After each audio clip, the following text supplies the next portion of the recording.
Ah, I remember you.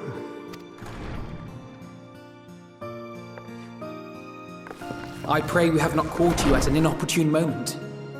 We wanted to offer our thanks for your kind words in the forum.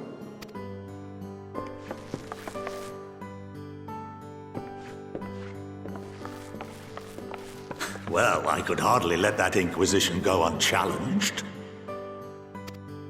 I've always believed that curiosity should be nurtured, not stifled. Thankfully, a majority of my colleagues agreed. A slender majority, aye, but a majority nonetheless. Had the vote not gone our way, we would be having a very different conversation, if any at all. Though I'd like to think you would have not given up on our cause. I'm told you paid a visit to the Annex afterwards.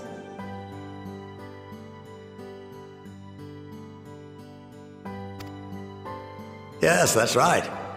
I was hoping to speak with the grandchildren of my dearly departed friends Galuf and Louisoix in a less dour setting.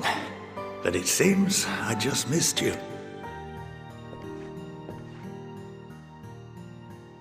I still can't believe how much you've grown. If only your grandsires could have seen the way you presented yourselves to the Forum. Why, it fair brought a tear to my own eye. You must have the patience of a saint, putting up with this lot and their antics. Never mind Matoya's prize student. Luckily, I know a thing or two about managing unruly younglings. If you ever need advice, don't hesitate to ask.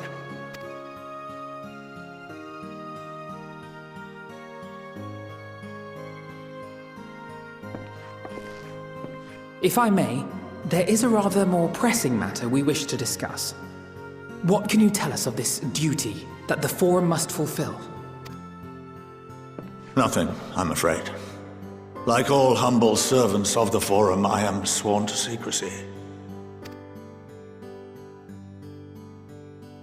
Or rather, I couldn't tell you if I tried. Our duty is of the gravest importance. Furthermore, if the particulars were made public, it would incite widespread panic. As such, those entrusted with this duty have been bound by an enchantment, which prevents us from speaking of such matters without the express permission of the Forum. How is that even possible? It's been some time since I last gave a lecture. Please, take a seat.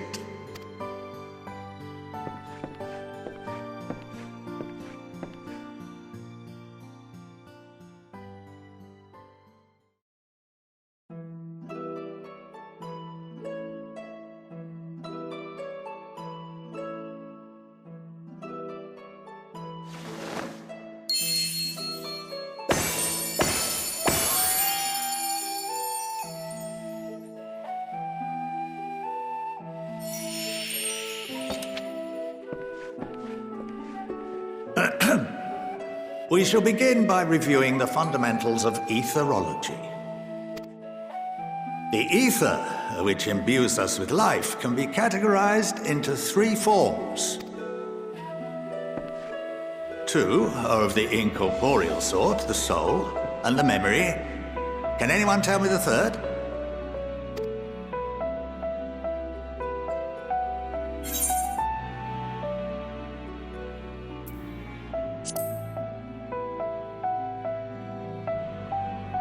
Not entirely inaccurate, but nor is it the answer I was looking for.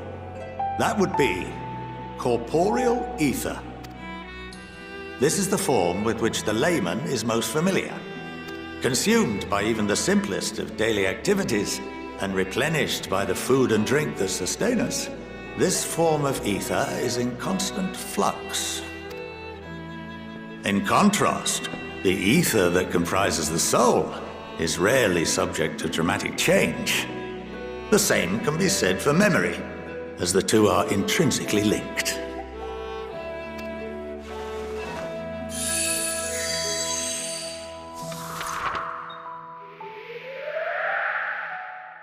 Picture the soul as paper, and memories as words written upon it.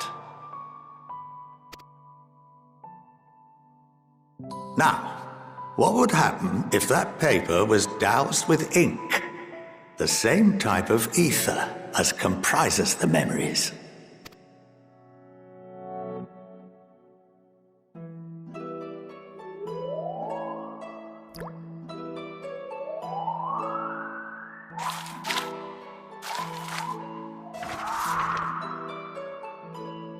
It would blot out everything that was written. Precisely. We would be unable to recall the memories, and any activities that depend upon them would be hindered as well. In fact, this exact phenomenon was observed on a vast scale not so long ago. And what might that have been?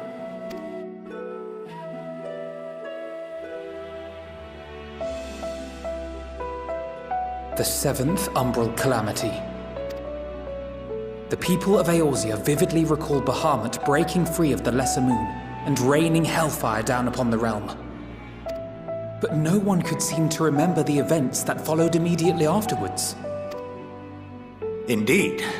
To this day, we have yet to determine whether it was an unintended consequence or a deliberate act. The enchantment which binds me and the rest of the Forum is based on a similar principle. And yes, it is a contravention of the Sharlayan prohibition against the practice of memory manipulation. Only when a new member is inducted and told of our great duty are they subjected to the process. A necessary evil. You have my word that it would never be used to manipulate the populace? I should hope not. But can this enchantment be dispelled and your memories restored? If 9/10 of our members give their approval, then the process may be reversed. Then, and only then, would we be able to speak freely to others of our sacred duty. Barring that, we must wait until we return to the ethereal sea.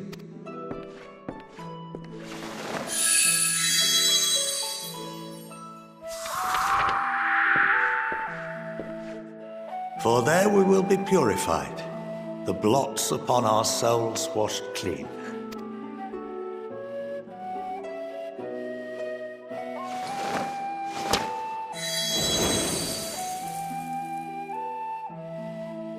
And our memories drift apart and dissolve, rather defeating the purpose, I suppose.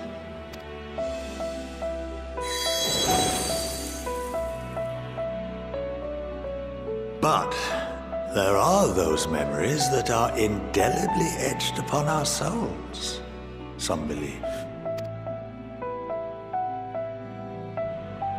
What happens after that? We are reduced to pure ether, coalesce with that of others, and create souls anew. Alternative schools of thought assert souls remain whole and return to the corporeal world, reborn into another form. Both theories have their proponents. Personally, I consider each equally probable.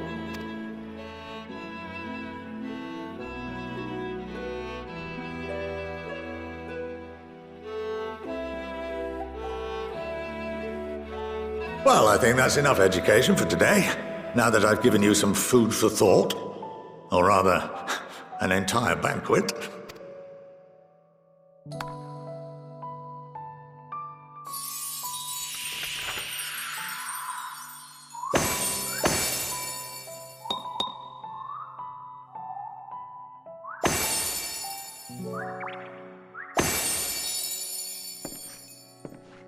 I would remind you that although I'm unable to assist you with certain matters, the resources at my disposal may still be of use to you.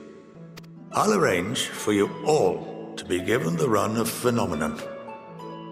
Of course, as associate to our alumni and the students of Baldessian, this privilege is extended to you as well, my friend.